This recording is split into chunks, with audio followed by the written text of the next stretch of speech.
हरे कृष्णा। राधे राधे। आप सभी को होली की ढेर सारी शुभकामनाएं। ये होलिका दहन के दिन का एक छोटा सा ब्लॉग आप लोगों के साथ शेयर कर रही हूँ।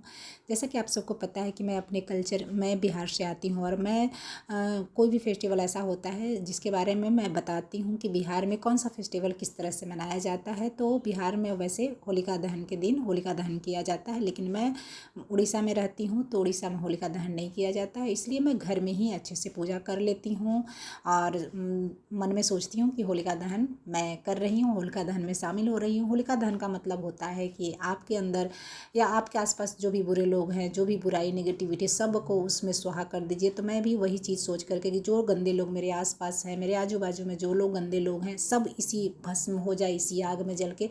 और उसके बाद मैं शाम के टाइम में हमारे यहाँ ये सारे कुछ व्यंजन बनते हैं, बहुत कुछ बनता है। देख लीजिए क्या क्या बनता है। सब्जी पकौड़े, सब्जी भी 4-5 तरह के बनने चाहिए, पकौड़े वगैरह मिला करके। तो यहाँ पे मैं भिंडी का सब्जी बनाई, सूखा वाला ये कैबेज है उसका बनाई हूँ। साग बनना कंपलसरी रहता है।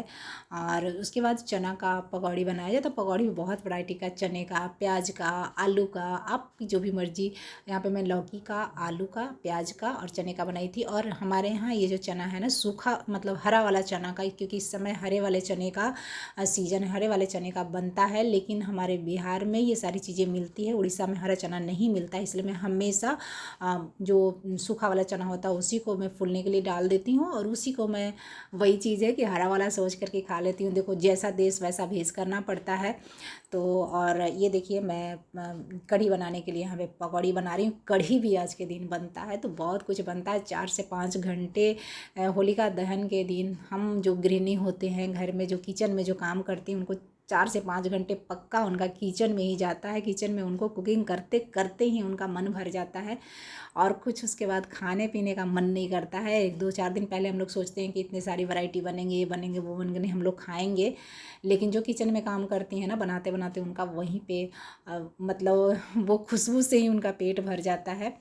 तो आप सबके यहाँ किस तरह से होलिका दहन के दिन क्या क्या बनाया जाता है और किस तरह से मनाते हैं? प्लीज़ आप अपने कल्चर को भी, आज हमें सोशल मीडिया का सहारा मिला हुआ है, उसके द्वारा अपने कल्चर के बारे में भी जो लोग यूट्यूब पे काम करते हैं ज़रूर बताएं। ये देखिए, यहाँ पे मैं पकौड़ी वगैरह बन गया था। अब मैं यहाँ पे कढ़ी बना रही हूँ। दही बड़े भी बनाई थी। दही बड़े बहुत अच्छे बने थे। फूले फूले दही बड़े जब बन जाते हैं ना तो दिल खुश हो जाता है। दही बड़े मैं ज़्यादा थोड़ा बनाती हूँ, क्योंकि होली के दिन हमारे यहाँ पुआ बनता है, चावल कंपलसरी बनता है हमारे यहाँ होलिका दहन के दिन। और इसी चावल में थोड़ा सा पानी डाल के उसको रखा जाता है। देखिए कितने वैरायटी का मैं पकौड़ी बनाई थी।